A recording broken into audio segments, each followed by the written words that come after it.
বিএনপির এগেইনস্টও বলেন, বিএনপিও না, এটা ক্ষমতায় আসলে করদরাজ্যই হয়। খালি এবং ভাই, আমি এবং কিন্তু এবং আমার এবং কথাও এবং বলেছি। আপনাদের এই বয়ান কখনোই চেঞ্জ হয় না। 1971 সাল ছিল না, না, ভারতীয় এটা আমি ষড়যন্ত্রের আমার- তৈরি, আমি- ভারতীয় ষড়যন্ত্রের তৈরি একটা কাহিনী।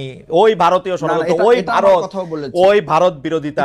আপনারা এটা এটা তো পপুলিস্ট ঠিকই জায়গা আছে। থেকে এই ব্যাপারটা বলতেই থাকেন এবং না, এটা ঠিকই আছে, এটা বলতে হবে আমাদের, এটা এবং বলতে হবে এইটা করে এজন্য- কিন্তু আপনারা মুক্তিযুদ্ধের বিতর্কিত করেন। কিন্তু আপনারা না, কিন্তু এটা কিন্তু প্রতি মুহূর্তে এটা- মুক্তিযুদ্ধকে ছোট করেন, প্রতি মুহূর্তে এটা তো 1971 সালকে অস্বীকার করেন, প্রতিটা মুহূর্তে হ্যাঁ, আপনারা করতে থাকেন।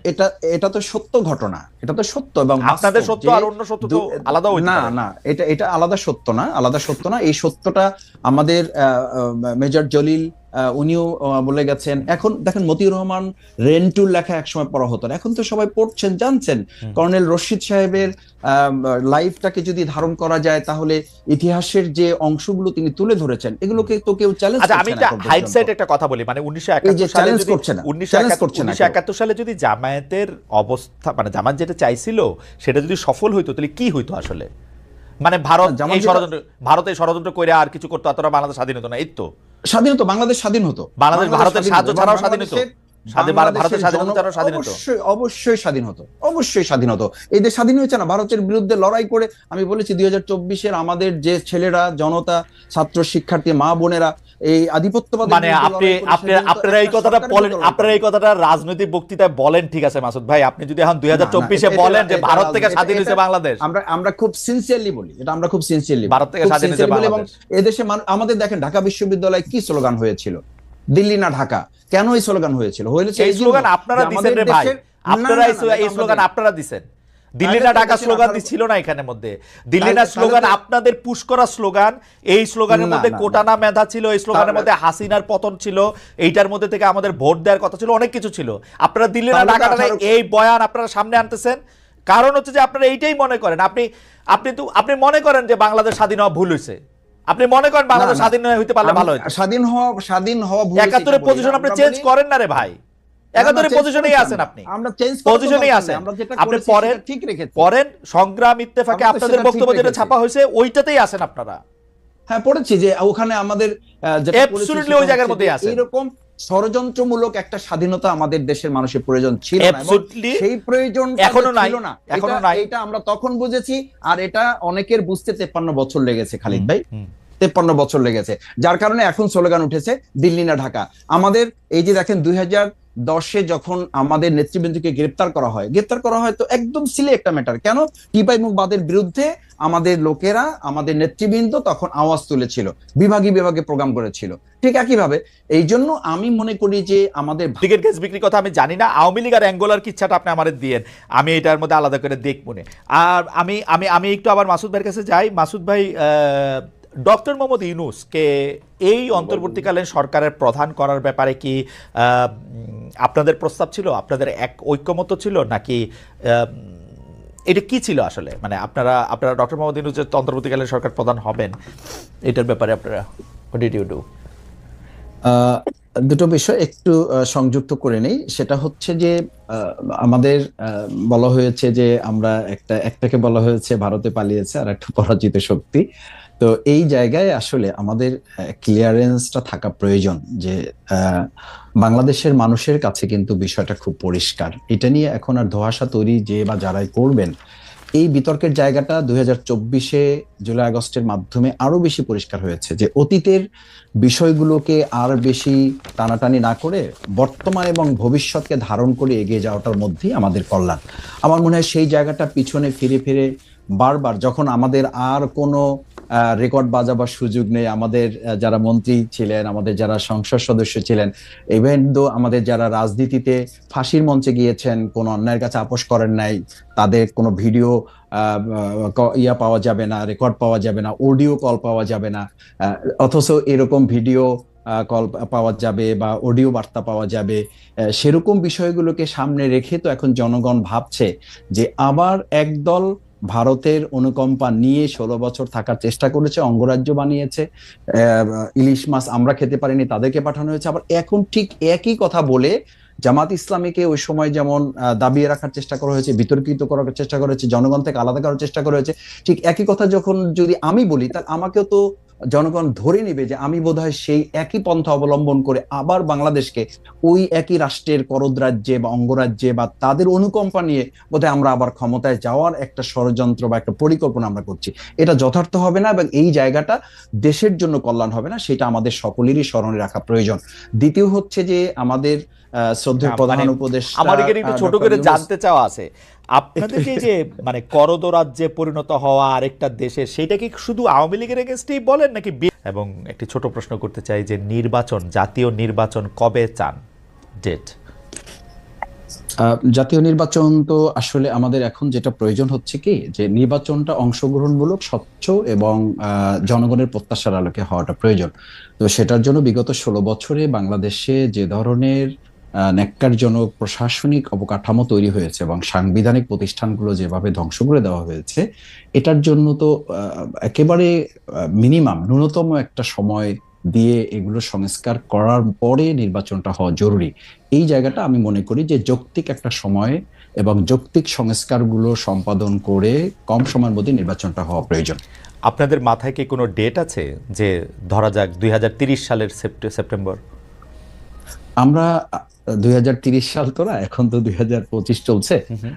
আমরা মনে করি যে 2025 সাল বা 26 সাল, এই তারিখটা যত না গুরুত্বপূর্ণ, তার চেয়ে গুরুত্বপূর্ণ হচ্ছে নির্বাচনটাকে সুষ্ঠু, অংশগ্রহণমূলক এবং জনগণের প্রত্যাশার আলোকে করার জন্য যতটুকু করা প্রয়োজন, সেটার জন্য 2 মাস, 5 মাস, 6 মাস, আমার মনে হয় তো আমরা 16 বছর তো নির্বাচন ছাড়া থাকলাম।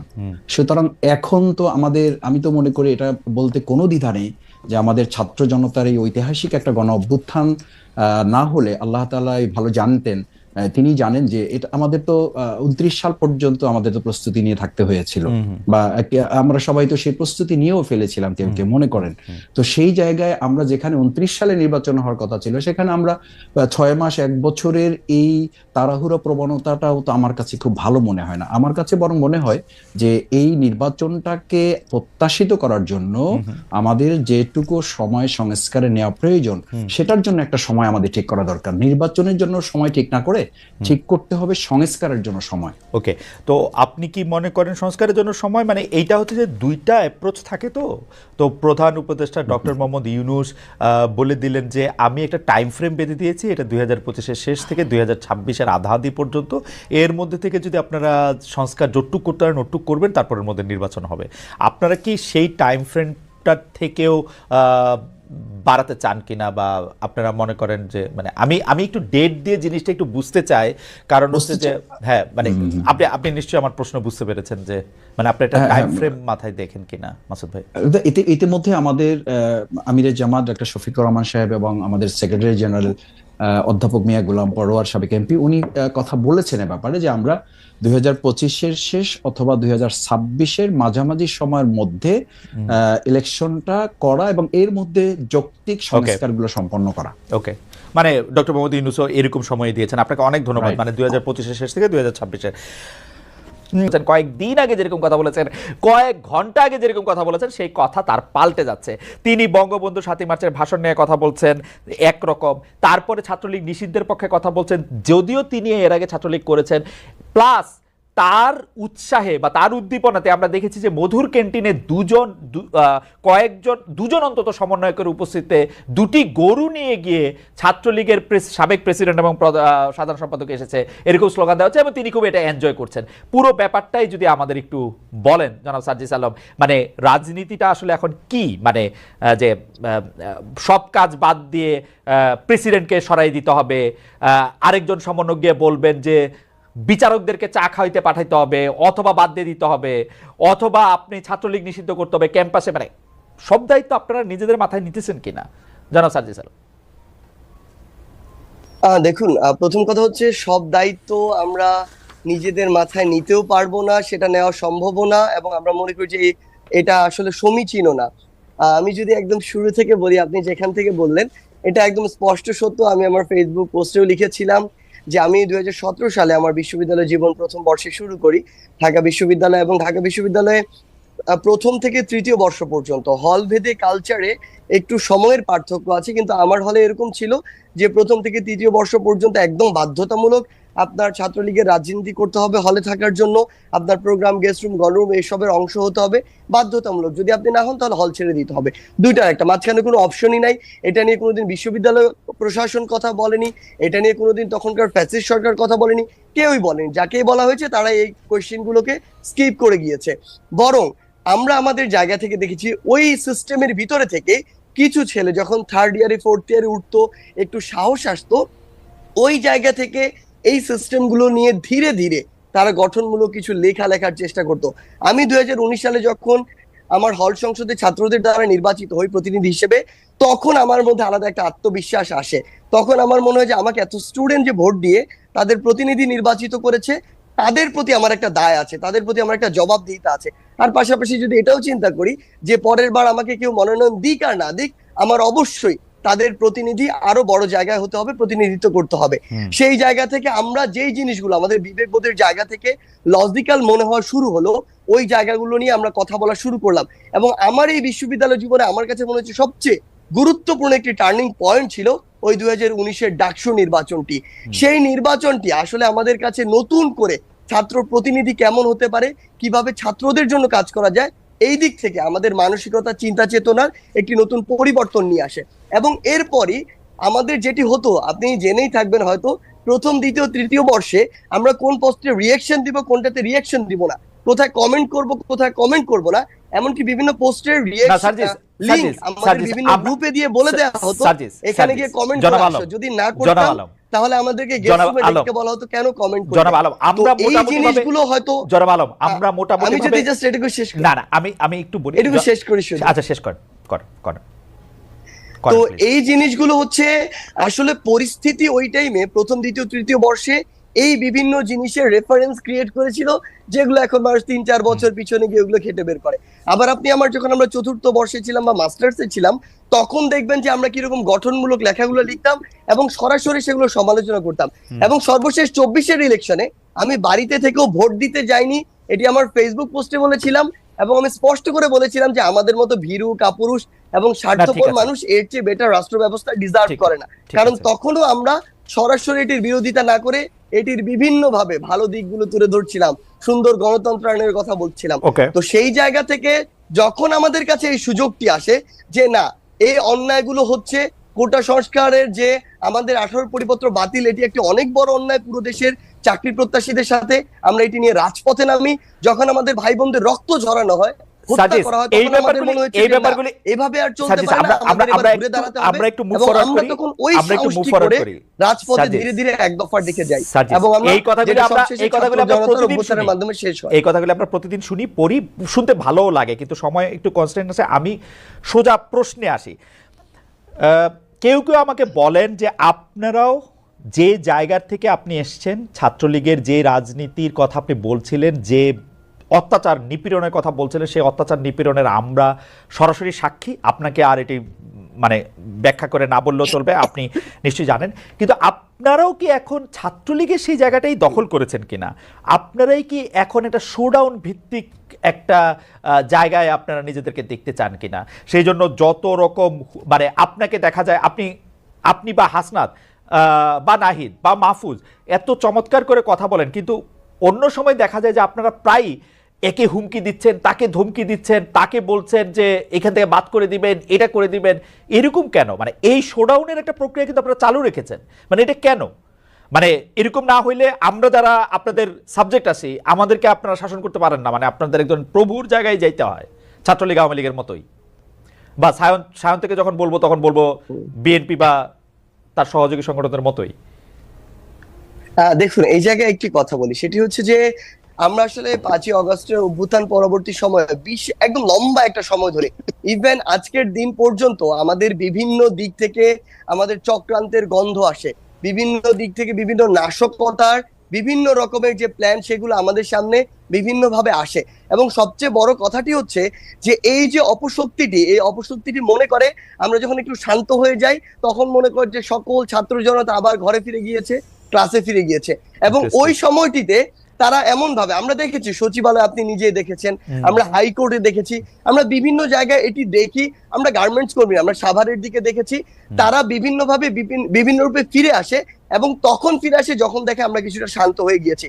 তখন ওই যে আমাদের 3 অগাস্ট কিংবা 18, 19 জুলাই কিংবা 5 অগাস্টের যে হুঙ্কার দিয়ে রাজপথে থাকা, রাজপথে নামা, ঠিক ওইভাবে আসতে হয়। কিন্তু সত্যি কথা এটি যে আমরা আসলে ওইভাবে আসতে চাই না, এবং আমরা চাই ধীরে ধীরে যে বিষয়গুলো সংস্কার প্রয়োজন, রাষ্ট্রের স্বার্থে এখনই যে বিষয়গুলোতে কাজ করা প্রয়োজন, ওই বিষয়গুলোতে আমরা কাজ করি, এবং কাজ করে আমরা এই বাংলাদেশকে যে জায়গায় দেখতে চাই, এবং সবশেষে একটি জনগণের ভোটে নির্বাচিত যে একটি সরকার আমরা দেখতে চাই, সে পথে যাই। কিন্তু সবচেয়ে বড় কথা হচ্ছে, ওই যে আমরা একটি কথা বারবার বলছি যে ফ্যাসিস্টের মাথা চলে গেলেও এই যে ডালপালাগুলো, এগুলো বিভিন্নভাবে বিভিন্ন দিক থেকে উকি দেওয়ার চেষ্টা করে, গর্ত থেকে উঠে আসার চেষ্টা করে, এবং তাদের সাথে আপনি যদি ভালোভাবে ডিল করতে যান, তারা তখন মাথায় উঠে বসে। ওই জায়গায় আপনার মাঝে মাঝে অন্তত তাদেরকে এটা বোঝানোর জন্য যে না, আমরা এখনো আছি এবং প্রয়োজন হলে আবার আমরা রাজপথে নামতে পারি, এটা বোঝানোর জন্য হলেও আসলে মাঝে মাঝে হুঙ্কার দিতে হয়। সার্জিস, খুবই ইন্টারেস্টিং।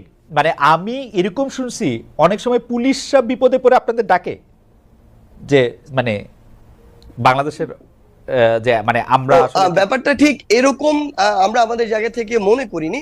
আমাদের জায়গা থেকে ব্যাপারটা এরকম মনে হয়েছে, পুলিশ বাহিনীর অধিকাংশ সদস্য কিন্তু এখনো তাদের ওই ভিতরের যে একটি মানসিক বা নৈতিক দুর্বলতার জায়গা সৃষ্টি হয়েছে, তাদের যে কতিপয় সদস্যের যে বর্বরতা কিংবা তাদের যে অতি উৎসাহের কারণে এবং ফ্যাসিস্ট সরকারের দালাল হিসেবে নিজেদেরকে আরো বেশি প্রমোট করা, তুলে ধরার কারণে, ভবিষ্যতে ফায়দা বা সুবিধা নেওয়ার কারণে তারা এই যে বর্বরতাগুলো চালিয়েছে, এবং এটার কিন্তু তারা নিজেরাও এই বর্বরতার অংশ। আমরা দেখেছি অনেক পুলিশ সদস্যের সন্তান মারা গিয়েছে।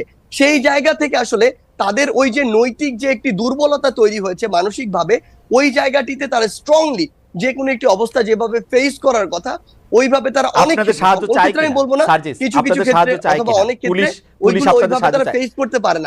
তখন যেটি হয় আসলে যে তাদের ক্ষেত্রে থেকে তখন যে জিনিসটি হয় যে আমরা যদি ওখানে কোনো একটি স্টুডেন্টদের অংশ থাকে, তাদের সাথে আমরা কথা বলার চেষ্টা করি, কিংবা আমাদের সরকার, অন্তর্বর্তীকালীন সরকার যে আমাদের 2 জন উপদেষ্টা এবং একজন আমাদের বিশেষ সহকারী রয়েছেন, তারা তাদের জায়গা থেকে কথা বলার চেষ্টা করে, নাগরিক সমাজের সাথে হোক কিংবা শিক্ষার্থীদের সাথে হোক।